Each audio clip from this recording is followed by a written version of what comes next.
nimo. Pagbasa gikan sa Santos nga Ebanghelyo sumala ni Marcos. Himayaan ikaw, O Ginoo.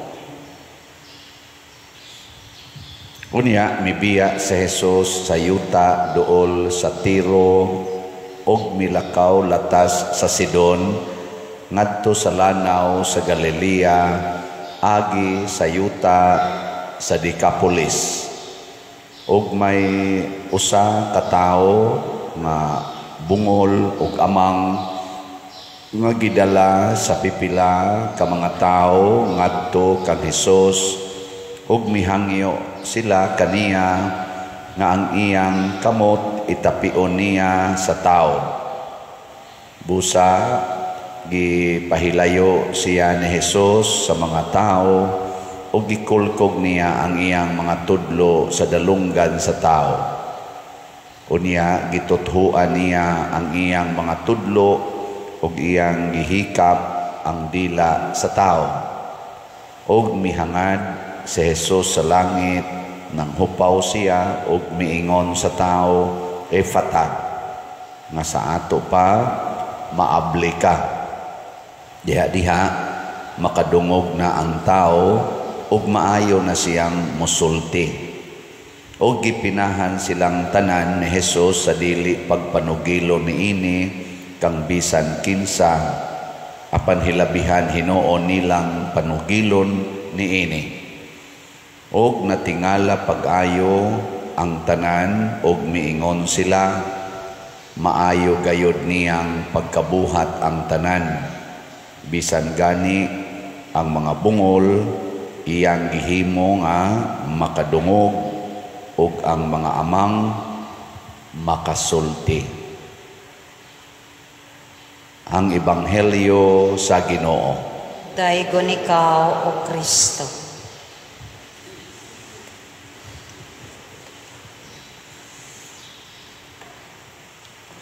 Karong adlaw sa among pamilya gihandom namo ang among inahan si Valeriana Tabornal Ubod kay iyarong birthday. Awa mo malipay, birthday rong mama. Ambot og nagsulo baka tugpuwaros mama dito sa langit og nalangit to siya. Nya namatay mas Papa Severo pagka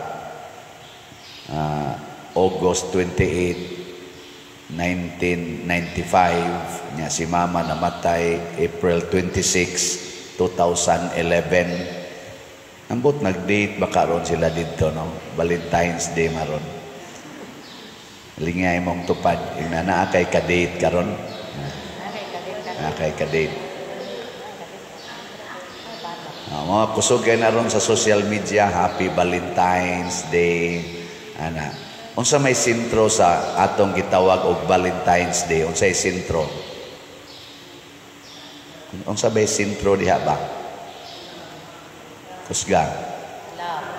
Love. Gugma. Unsa man ang gugma? Mo separate o mo hiusa? Hiusa. Kana.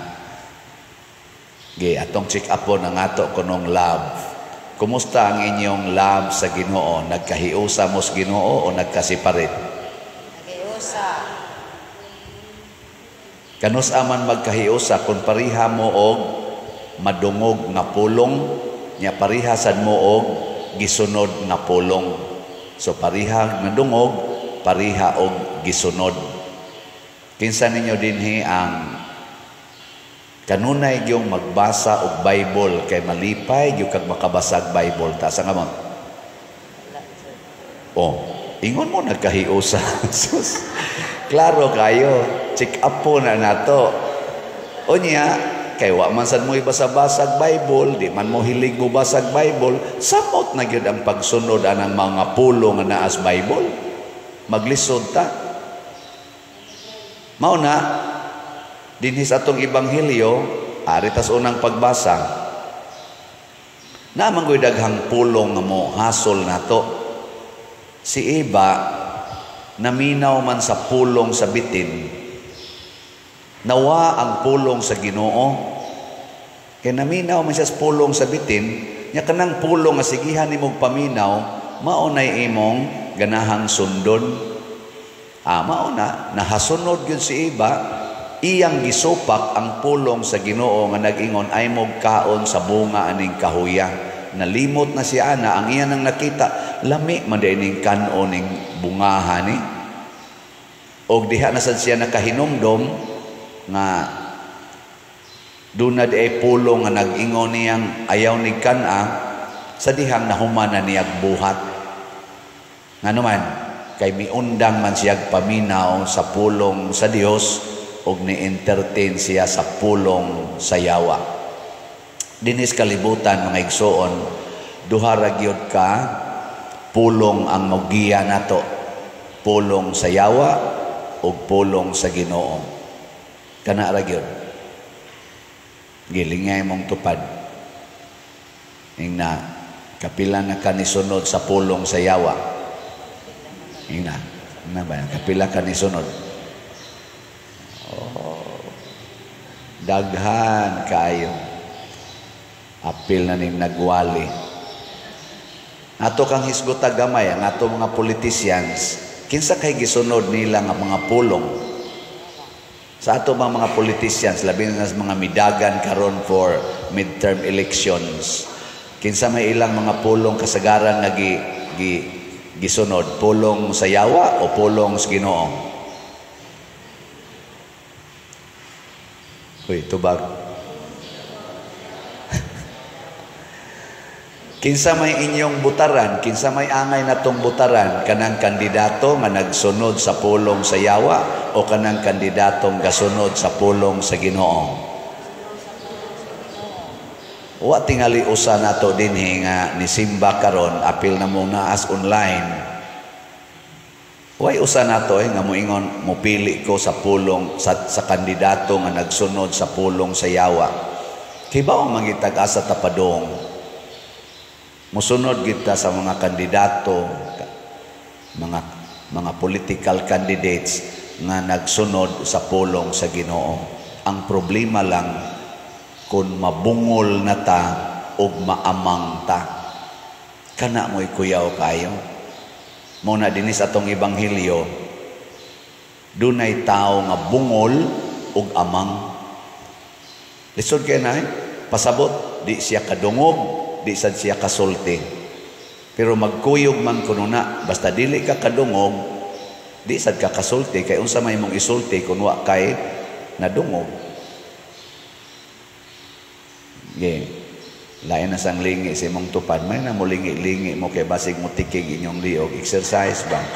Ingna kadungog kang father, ingna nakadungog ka kanunay father. Daghan kayong mga bungoloy, ka na lang maingon ko, palit mong slot. Pila rago ng 100. Di ba? Slot. Karon ang atong is in HG, katong para sa Santo Niño nga sinulog o sa kaning atong itong Christmas, na deficit ta og mga 700,000. So atong gibutangan og nahurot naman tong 40,000, gisumpayan natog 7,000 ka slots, tag 100. Ug makadungog lang yun mo nako nga naa di ay deficit, mamalit lang mo tag 100 pesos nga slot, naapatay 6,479 ka slots nga available sa katong Santo Niño's Healing Gifts. Mahurot na yun Pero unsa may atong mabati nga pulong, usahay pulong ragyod sa yawa nga nag-ingon, tiguma ng imong kwarta, tiguma gina. Ayaw na lagkuan, sila na'y bahala na. Sila na, ikaw pagtigom diha, gamitunon gud na nimo, makaayo gud na nimo, para gud na imo, pulos gina pulong sa yawa kana bitang magsigigingon imo. Ano ba magag ako. Kana bang ang self gyud mo'y unahon ba? So unsaon man nato ni pag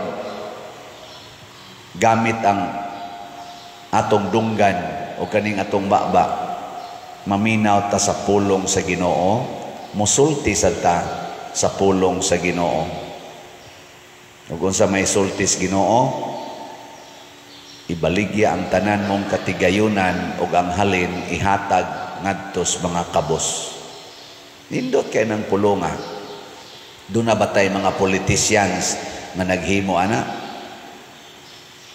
Naawa. Wa sa mo pananaw sad mo sa social media Ano bang nanamagin mo yung mga cellphone, natay YouTube, natay Facebook, makatabang kay sa atong pag-discern kinsay atong butaran. Ay lang sad pagtanaw sa usa lang ka side, tanaw sad sa pika side. Pero nindot makairong atong social media kay naay daghang mga vloggers, naay mga buangon, nasa mga buotan. Kanang vloggers nga timbang-timbangon bitaw kanang ipakita nila ang pika side, ipakita sad ang pika side. Bisan pa og naa sila gipaboran pero kita nga mo tan-aw, kita say mohimog atong judgment. Ana, makakita na kadiha nga kaning tawhana, kaning political candidate may pagka-selfish ni siya. Karing dia may pagka other-centered. Kani nga politikaha sige lanig padato. Karing diyang usa musugot lagway kwarta kay mo alagad yun. Ano ba? Kanini ang politikala candidate kusog ning musunod sa Ginoo. Karing usa may pagka way Ginoo. Pili dayon ka kinsay imo diha. Ana ra na. Sige na tog analyze. Og kining panahon sa pagpili crucial kay ni. Si Eva dunay moment to choose. Kadtong adlaw nga buntag tingitong sayo, kadtong buntaga nga nakig-istorya niya ang bitin, mautoy iyang panahon sa pagpili. Kita sad karon nga mga Filipinos karong Mayo, unsa nang pitsaha ang eleksyon? Mayo 12, May 12, kayong karong Mayo 12, doon natay moment to choose atong pilion. Unya ang nagpapili karon nang-apply na sila na social media. Tan-aw nako sa akong pagpaminaw ang ni-stand out na murasag team sa national level, ang team Bongbong Marcos o team Rodrigo Duterte and Sara Duterte. Mura na hinuog ang team sa presidente o ang team sa atong elected sa nga vice presidente. Mao na rin stand out na murag kompleto nya, murag naa sila yung mga ganing kompleto nga line up nya, nag-atbang sila na ilingya imong tupad inakinsay imong team karon ina o nya ang nakanindot ani nila kani nga mga teams mga doon na ni sila'y agi, doon na sila'y gipakita. Ang team Bongbong Marcos mga 3 years na ang iyang pag-administer sa atong nasod. Ang team Duterte nakahuman ginag 6 years. Vice President Sara nakahimo sad na siya ron as Vice President, nakahatag na po siya actions for parihasad ni President Bongbong Marcos. Makita na nato diha, makomparar ba? Muna nga di na ta magpakabungol o magpakaamang. Maminaw ta nya manulti ta. Kung sa may atong paminawon, unsay gilamdag nato sa Espiritu Santo, unsay gisulti nganhi nato sa atong gituhuan nga Ginoo. Before ta maminaw sa mga kandidato, maminaw sa atas atong Ginoo, unsa may iyang gisulti nato, unsaon pagpili, kinsa niini nila ang atong pilion. Og ang pinakasentro diha, kinsa ani ang makahatag og unity tinuod nga panaghiusa sa mga Filipinos. Kinsa Manila karon ang nag-promote og kahiusa ug kinsa nila ang nakaguba sa atong panaghiusa.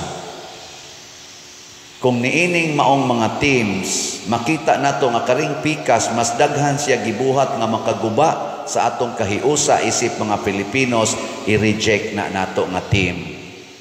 O kinsa to nga team ani nga nakapahiusa natong mga Filipinos, kana mo'y atong pilion ang ilang team. Simple kayo, di ba? Muna si Saint Cyril o Methodius, nagkabuwag naman tong Western o Eastern churches, kaning Latin Church o ang Orthodox Church, nagkabuwag naman, naningkamot sila nga ilang hiusahon.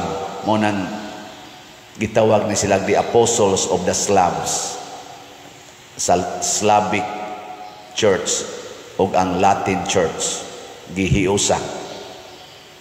Kay ang panaghiusa mao gyud first attitude sa Ginoo, unity. Nang God is Trinity, 3 in 1. Ang Ginoo nag-una-una ana, 3 in 1. Tulok ka tao, usara ka Dios. Nang unity gyud ang una. Nya kinsa anirong ato mga political leaders nga makapromote og unity, kana ato nang suportahan. Dili sa dingong unity gyud 100% kay di man na mahitabo dinhi sa kalibutan. Pero kana lang makapa-unite ba at least sa majority of us. Nya unsa may makapa-unite nato? Una gyud kana gyong kaon, pagkaon. Di ba karon daghan karon mag-date mga lovers. Unsa man gyud ilang hunahon ron inig date nila? Unsa hunahon? Kana bang mga naghigugmaay ba? Unsa man gyud unang hunahon na? Sa mo na nga matay naman tingay mo di man mo tingon. Pagkaon. Kaon gyud na. Kaon gyud. Asa man ta mangaon mo na puno kay ron ang mga restaurants, puno kay ron mga fast foods kay mangaon gyud na. Ni lingian na sa imong tupad ina asa ta ron mangaon. Asa ta mangaon. Pero unsaon man nato pagkaon og dili ta ka-afford sa pagkaon. Kung mahal na kaayo ang bugas, unsaon man nato pag-enjoy sa pagkaon? Muna sa atong pagpili sa mga kandidato, pilion nato kanibang team Duterte mo'y nakapaarang-arang sa presyos bugas o kanibang team Marcos mo'y nakapaarang-arang sa presyos mga pagkaon. O kinsa nila ani ang nakapaarang-arang sa presyo aron magka-unite sa pagkaon, mo'y atong butaran. Kaya kung mahal kayo, nawa na tay kaon. Ikaduha nga makapa-unite nato kaning atong gitawag og employment. Kung pulos ta nagtrabaho, nindot kaayong kinabuhi. Pulos ta na ay trabaho. Pero daghan gani kayong jobless, musaka gid na ang kriminalidad. Pero pulos ta busy sa trabaho, pulos ta nag-adawat og sweldo, malinawon gyud ang atong pagpuyo. Nakaron niining team Marcos, team Duterte, kinsa man ang nakahatag og arang-arang nga sitwasyon sa employment based sa ilang performance, kanay atong i-promote. Anong ari man kaaring nakawagtang sa trabaho, ari kaaring naka-increase sa employment. Kanaragod mga gauge na ito, banya maminaw tas Ginoo, maminaw tas mga tao. O ang nakapalain sad nga tawag na ito bag measuring stick, kaning drugas. Ang drugas, kamo nahibaw mo anak kita din hisliluan, dunay mga panghitabo dinhi, sakit kay dawaton tungod sa epekto sa drugas. Ako sad sa una sa akong pagda sa mga communities nga akong gihandol, drugas gyud mao'y babag sa atong kinabuhi. Dako kay nagbabag. Hapit tanang crimes bunga sa drugas. May karon sa Team Marcos o Team Duterte, kinsa Manila ang nakapa-us-us sa drugas dinhi sa atong nasod. Sa ilarong gibuhat ba, sa ilang performance, kinsa Manila. Ang atong suportahan, kadtong nakapa-us-us, dili tingali totally yun nakawagtang, kadtong naningkamot pagsulbad sa kaso sa drugas, ato tong suportahan. Nganong ari man kamo suporta aning way gibuhat para sa drugas o kaha naglisod? Kadtong nakabungkag sa drugas. Kay nakabungkag man sa atong relasyon ang drugas, butangi ang inyong pamilya o usa ka drugista. Ako naka-experience sa guana sa akong kaugalingong pamilya. Managhilak mi sa tago kay di nimo mapugnan ang usa nimo ka membro nga drug addict, mangawat na, mulakaw na, dili makontrol ang utok. Lisod kayo, usa lang ka buok drugista sa imong pamilya, bungkago ng inyong unity. Unya, kung doon natay mga maglingkod sa gobyerno nga dili mo bungkag anang drugas syndicate, unsa man niya dangatan nato, wa na tayo unity. In short, wa na gugma. Ug ang katapusan akong ihatag ninyo nga tip isip inyong pangulo kaning pag-ampo. Kinsa Manila aning maong teams aning akong gisgutan kay sila man stand out karon sa Marcos ba o sa Duterte team ba ang nag-promote og pag-ampo sa Ginoo og pagsunod sa Ginoo. Kinsa Manila. Kanang team nga nagsigilag pangwarta, wa ginay Ginoo. Kanang team nga dili kayo mangwarta, kana mo nay naay Ginoo. Kay ang kwarta supak gina sa Ginoo. Muna kining pipila ka tips maminaw unta taani nya dili unta ta mahimong amang ato ning isangyaw. Unsa toy unang measuring stick? Kinsa nila ang nakapa baratos pagkaon. Kaduha, kinsa nila ang nakahatag og arang-arang nga mga employment dinis atong nasod. Katulo, kinsa nila ang naka-paus-us sa drugas na kaso. O katulo, kinsa nila ang naka-promote o pag-ampo sa Ginoo. Makapasar aning upat ang atong pilion, luwas ang atong nasod. Pero ari ganita makapili sa bati og performance aning upat para nako lusno gining atong nasod. Muna ang Ginoo giayo niya ang amang ug ang bungol nga tao aron makadungog na og makasangyaw og nakahatag siya nindot nga pagsangyaw na amazed ang katilingban tungod sa iyang gipangsulti kay nakadungog naman siya sa pulong sa Ginoo. Gilas na lang lingi sa imong tupad ingna mamalit na katag slots kay si Father na kuan na ginang iyang baba nahiwi na nagpamaligyang slot murag wa kita kadungog nya manulti sad mos uban pamalit mog slot pamalit mog slot di gani mo mobuhat ana amang og bungol.